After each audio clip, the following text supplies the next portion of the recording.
नमस्कार दोस्तों, मिशन सुदर्शन में आप सभी का स्वागत है।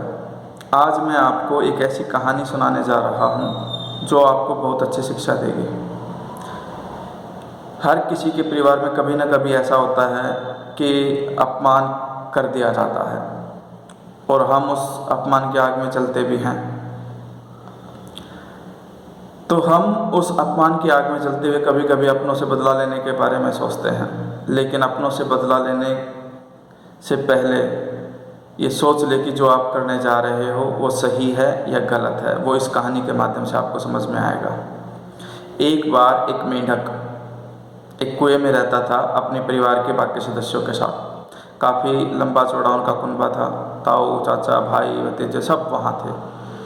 तो क्या हुआ, एक बार परिवार के अन्य सदस्यों ने उसका बहुत ज़्यादा अपमान किया, उसको भला बुरा कहा, जिससे उस मेंढक को काफ़ी ठेस पहुंची और अब वो नाराज़ होकर के उस कुएं से बाहर आ जाता है और उसके मन में बदले की आग जलने लगती है और वो किसी भी तरह से परिवार के बाकी सदस्यों से अपना बदला लेना चाहता है। और यही सोचते हुए कि मैं कैसे बदला लूँ, वो धीरे धीरे करके एक बाम्बी के पास पहुँच जाता है जिसमें एक बूढ़ा सांप रहता था।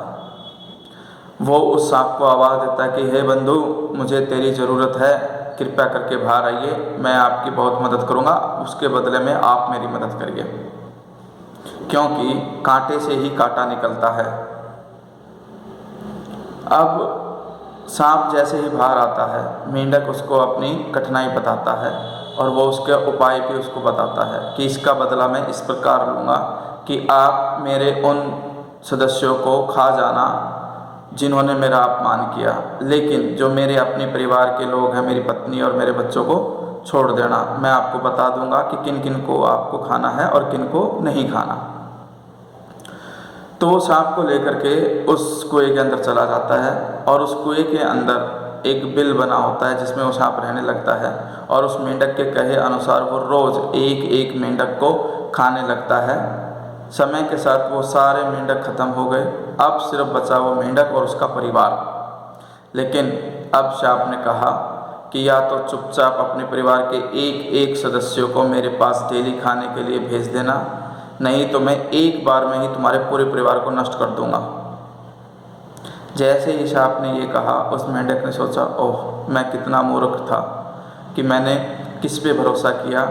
ये तो मैंने साक्षात अपने ही विनाश को अपने घर ले आया। वो जैसे भी थे, लेकिन कम से कम वो मेरे परिवार को नष्ट तो नहीं कर रहे थे। घर परिवार में हर किसी के ये लड़ाई झगड़ा होता रहता है, लेकिन कभी भी मुझे अपने परिवार के लड़ाई झगड़े में किसी दुश्मन को बीच में नहीं लाना चाहिए था। इसी प्रकार मैं आप सबसे भी कहता हूँ कि जब घर परिवार में कोई कलह होता है, झगड़ा होता है, तो कभी भी अपने उस दुश्मन को अपना दोस्त मत बनाए जो आपके परिवार के सदस्यों के लिए खतरा साबित हो सकता है। धन्यवाद।